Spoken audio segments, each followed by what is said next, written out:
Greetings survivors and friends, SHADOWFRAX here with a full roundup of this month's content patch which just got merged, known officially as the Gestures update.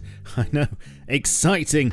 But first, I want to lead with the story I broke in yesterday's vid, which I'd encourage you to go and watch if you haven't already. In that vid, I showed all the major changes coming in the near future with the new HDRP backport branch, along with details of how you can take part in testing it very soon. Yes, you!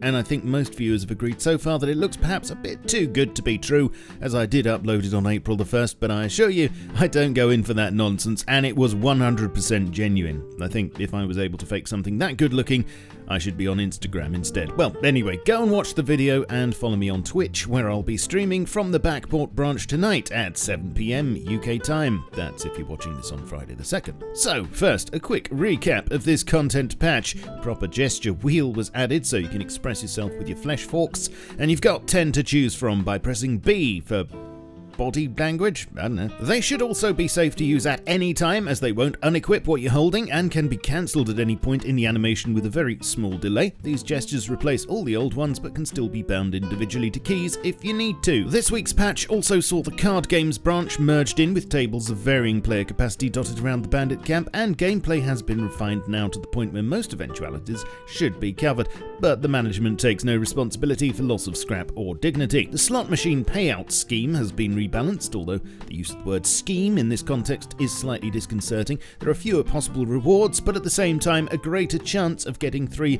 of any symbol, apparently. There was also a multiplier option added, so you can increase the stakes for higher potential rewards. I also like to live dangerously. Oh, and that nasty Zed fighting on the floor is finally gone. Lest you think that development's just been about new features without regard for performance, large number of fixes and optimizations were also made this month. Servers first, floating junk piles will no longer process buoyancy if nobody's in the vicinity, which should save quite a bit of overhead. Server load should be balanced better now when many turrets are scanning for targets, and there were a number of other tweaks to garbage collection and CPU overhead, which you can read in more detail on the blog. Unity was upgraded in this patch to 2019 422, a release mostly containing fixes, but some that were long overdue, and the Mac OS version received some love with a fix finally for a crash that was occurring with graphics jobs, so these have now been re-enabled, which should greatly improve performance. Also re-enabled was incremental garbage collection, which should help reduce stalls,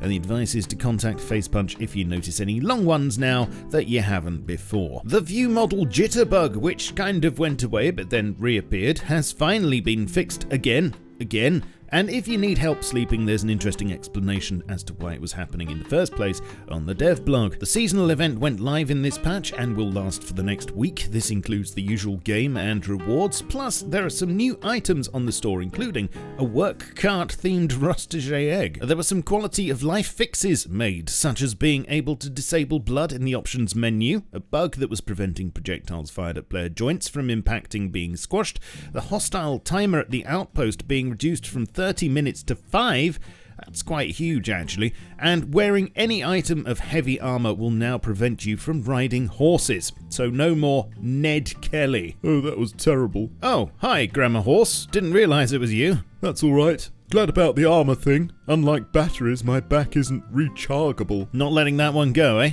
Oh no, hoping it'll last at least another month. In other changes, vehicles at Airwolf will now be repossessed after 5 minutes instead of 2. Team members can now mount vehicles in the safe zone after purchase. Revolver and SAP recoil was tightened, and the L96 is now skinnable. Happis also continues to be subject to change, and has received more love with this round, seeing the red keycard shortage being tackled. You should now find them available in all corners of the island, plus a couple of card tables at the outpost. Oh yes, and another round of Twitch drops have started, with 9 available, and the console edition has a launch date now of May the 21st, with pre-orders open for both Xbox and PS4. You're now officially up to date, so please sub to the channel if you're not already, leave me a like, and follow me on Twitch for streams, join me on Twitter, Facebook, Discord, and my Steam group to stay in the loop with my content, and support the channel on Patreon or via my merch store. I shall catch you all soon, but in the meantime, keep calm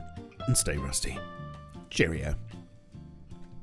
This video is powered by AWDIT's producer range of workstation PCs, available now at awdit.co.uk. I also like to live dangerously.